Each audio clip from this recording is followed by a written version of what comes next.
बुद्ध के उपदेशों में अहिंसा, करुणा और दया के महत्व पर भी जोर दिया गया है। बुद्ध कहते हैं कि हमें सभी जीवों से प्रेम करना चाहिए और उनका दुख दूर करने का प्रयास करना चाहिए। अहिंसा, करुणा और दया के मार्ग पर चलकर हम अपने जीवन में शांति और आनंद पा सकते हैं। महात्मा बुद्ध के उपदेश, विचार और कहानियां जीवन में सकारात्मक बदलाव लाने में बहुत मददगार हैं। बुद्ध के उपदेशों में दुख से मुक्ति पाने के लिए सच्चाई, दया और करुणा के मार्ग पर चलने की शिक्षा दी गई है। उनके विचारों में जीवन के प्रति एक सकारात्मक दृष्टिकोण और दूसरों के प्रति प्रेम और सहानुभूति की भावना शामिल है। उनके कहानियों में जीवन के विभिन्न पहलुओं और चुनौतियों के बारे में शिक्षाप्रद सीखें मिलती हैं। बुद्ध की कहानियां भी हमें जीवन के कई महत्वपूर्ण पाठ सिखाती हैं। इन कहानियों में हमें बताया गया है कि कैसे हम अपने जीवन को बेहतर बना सकते हैं। बुद्ध की कहानियां हमें प्रेरित करती हैं और हमें जीवन में सकारात्मक बदलाव लाने के लिए प्रोत्साहित करती हैं। आज की कहानी में हम बुद्ध की एक कहानी आपके साथ साझा कर रहे हैं। आशा है आपको यह कहानी पसंद आएगी और आपको इस कहानी से कुछ सीखने को मिलेगा। एक बार बुद्ध एक गांव से गुजर रहे थे, लेकिन उस गांव में लोगों के बीच गौतम बुद्ध को लेकर गलत धारणा थी, जिस कारण वो बुद्ध को अपना दुश्मन मानते थे। जब उस गांव में बुद्ध आए तो गांव वाले उन्हें बहुत भला बुरा कहने लगे और बदुआएं देने लगे। लेकिन इसके बावजूद भी बुद्ध गांव वालों की बात शांति से और मुस्कुराकर चुपचाप सुनते रहे।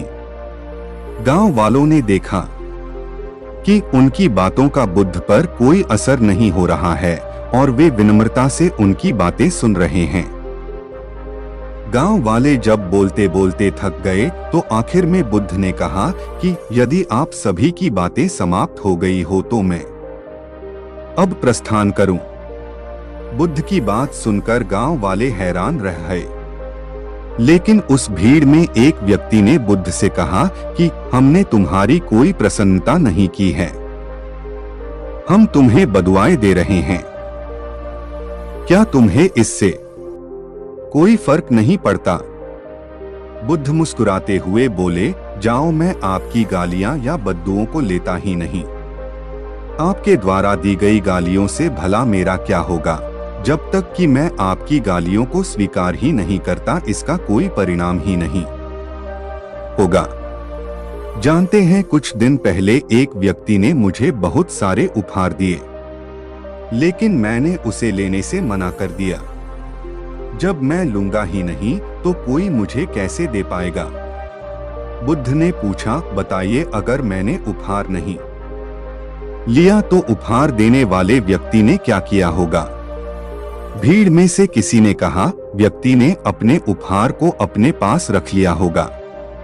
बुद्ध ने कहा, मुझे आप सब पर इसलिए दया आती है क्योंकि मैं आपकी इन गालियों को लेने में असमर्थ हूं और आपकी ये गालियां आपके पास ही रह जाएगी। भगवान गौतम बुद्ध के जीवन से जुड़ी इस कहानी से यह सीख मिलती है कि हम अक्सर अपने दुखों का कारण दूसरों को समझते हैं, लेकिन असल में यह हम पर ही निर्भर करता है कि हम वास्तव में क्या लेना चाहते हैं, खुशी या गम, उदासी या मुस्कान। यकीन मानिए, ये छोटी सी कहानी जीवन में एक बड़ा बदलाव ला सकती है। बुद्ध कहते हैं कि बुद्ध बनने के लिए हमें उनके विचारों को सुनना चाहिए और अपने जरूरत के अनुसार रूपांतरित कर अनुसरण करना चाहिए। इसका अर्थ है कि हमें बुद्ध के उपदेशों को समझने और उनका अपने जीवन में अनुप्रयोग करने का प्रयास करना चाहिए। हम बुद्ध के उपदेशों को अपने जीवन में लागू करके अपने जीवन को बेहतर बना सकते हैं। दोस्तों, यह कहानी पसंद आई हो तो हमारे चैनल को सब्सक्राइब, लाइक, कमेंट जरूर करें।